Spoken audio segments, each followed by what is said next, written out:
Hi everyone, it's me, Tim. Today I want to talk about game developer motivations.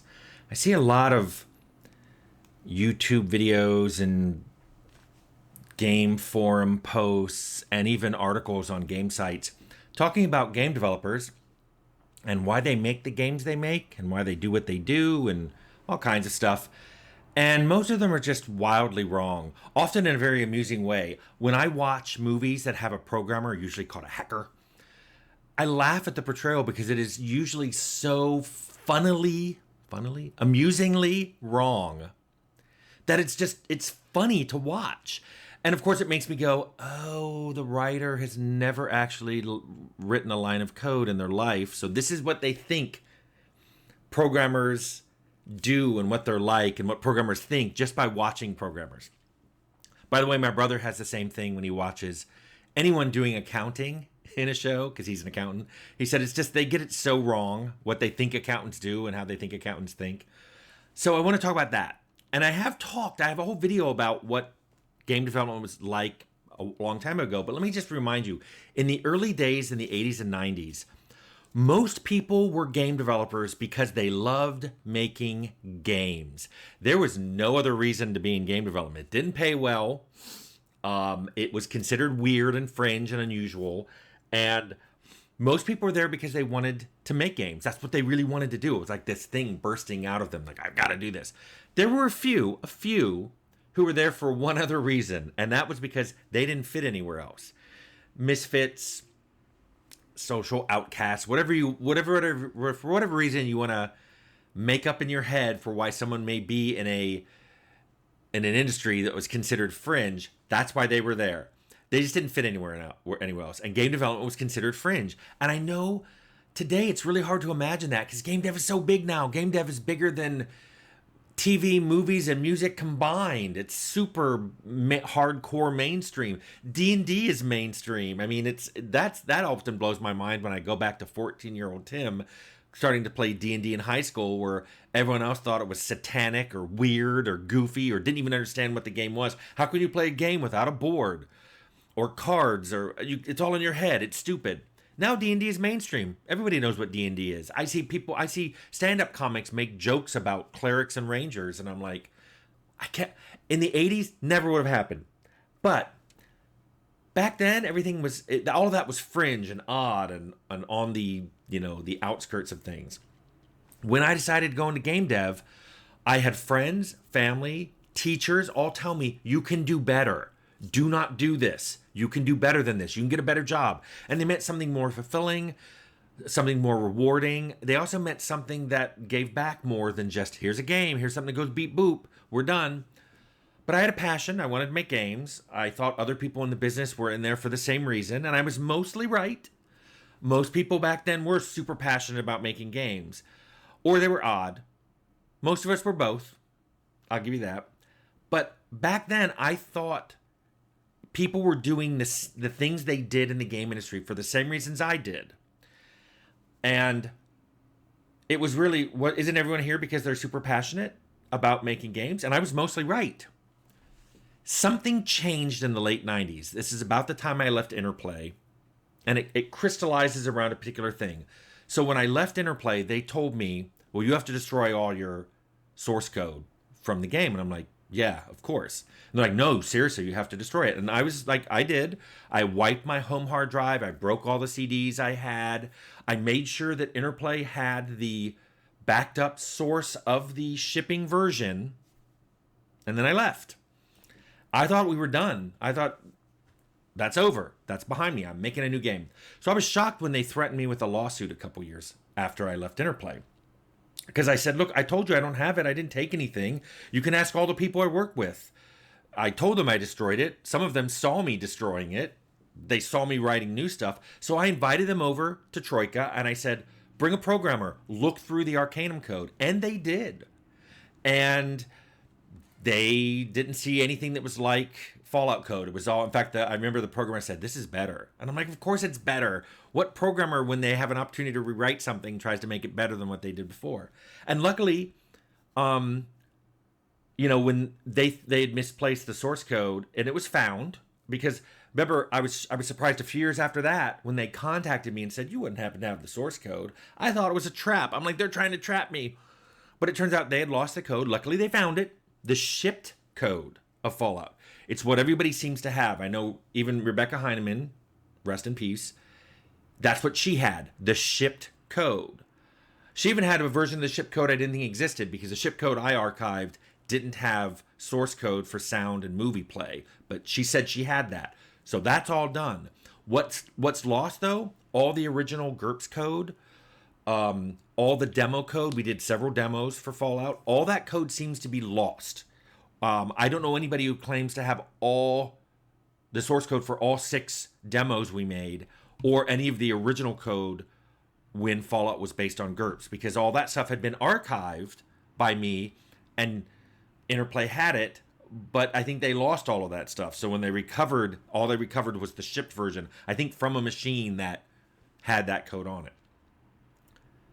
But I was confused by this whole thing, because I was like, why do they keep asking me this? They've asked, I've answered, they've looked at my code, it's not. And I was just confused. And I remember thinking to myself, I don't know why anybody does what they do. Then Gamedev got a lot bigger in the 2000s, much bigger. Way more people got into it, tons more people. And as these more people entered the industry, I could no longer explain why people did anything they did. People would do things that didn't make the game any better, which completely confused me. And then someone said, well, they're doing this because it's good for their career. And I was confused by that, because previously the way you made your career, the way you got better at your career, was by making good games and then going, look at that game I made that was so good. Want another one? But now it was being good at your field, your specialty. If you did music, you wrote good music. Maybe you didn't care what the game was like. If you were an animation rigger, you rigged. Maybe you didn't know what the game was like. You focused on your specialty and no longer looked at the big picture. And this was inevitable. Teams are getting really big. It was hard enough to care about your own contribution and not back up and look at the big picture all the time. That's what directors were for, right? But I was still not used to these people who seem to wreck the game solely to make their small piece better. And they did it knowingly. And this just confused me. And then one day someone said something to me and made everything click into place. They gave me a lens. They said, stop thinking of people as doing things in terms of what you would do, and start thinking of their actions in terms of what they would do in your place. And I'm telling you people, it was like, suddenly the whole interplay thing made sense. The very people who thought I took the code were people who would have took it if they were in my place. They thought I took it because they would have. My insults video. Some of you figured this out in the comments. The insults video I put up recently about, I went through my notes and I was noticing all these times people have said things to me. Some of you figured out the people who thought me having a master's made me think I was better than them. That's because if they had a master's, they would certainly act that way. They would lord it over everyone and anyone. The guy who told me that he thought Fallout success was going to my head, it's because it would have gone to his. It definitely would have gone to his. Or I was like, oh, that's why people do this. They're thinking, well, if I had this situation that Tim's in, I certainly would have acted this way because of this reason. And that made me go back and look at all those people online who are going, game devs do these things because of this. I'm like, no, it's because you would do that if you were a game dev. Because a lot of game devs are still super passionate. And don't tell me they're not, because I work with them every day. There's a huge number of incredibly passionate game developers out there. Now, there are some who got in the industry for other reasons other than I need to make a game. Some wanted to tell a story. And unlike my parents who, when they wanted to tell a story, they're like, I'm going to write the great American novel. And then my generation was like, I'm going to make the great American movie or TV show. The new generation is like, I want to make a game because it's a great way to tell a story. The problem is some of them want to lecture their story, not tell it. And then to me, that means removing player agency. You can't say things back to these people. You can't do things. They're not wrong. You can't even interrupt them. And I'm like, bleh. But I know other people who saw the game industry as it's a tech job with tech pay. So they're there for the paycheck. And guess what? That is totally valid. I have an entire video called Jobs, Careers, and Callings, which explains why it's totally valid to want to make a game because it's your job, or to even try to make a career out of it. And none of these are callings. None of these have to do with passion. And these are all valid, and the industry needs people like this. And if you don't believe me, watch that video, because everybody can't be the passionate head of every project. But this does result in games that are different than you saw in the 80s and 90s. But stop looking at people's motives. You're not good at it. I wasn't good at it. You're not good at it. What I do now is I just look at what people do and what they say. My notes, I've even told this, my notes are full of Bob said this, Mary did this, and that's it. Only they really know why they did what they did.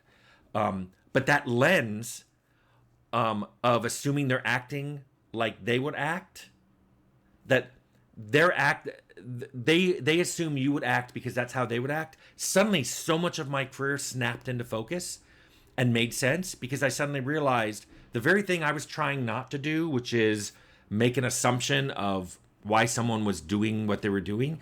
Other people were looking at my career and going, this is what I would do in that in his place. And suddenly I realized, oh, that says a lot more about you than me.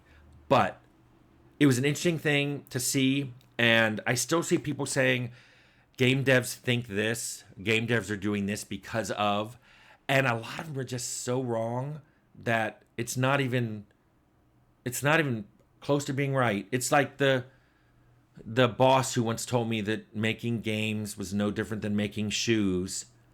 And I didn't respond, because when someone tells you something that's so wrong that it's just not even correctable. It's just beyond, it's not even in the realm of possibility. You just have no response. So anyway, I just want to talk about that because I think game developer motivations are all over the place.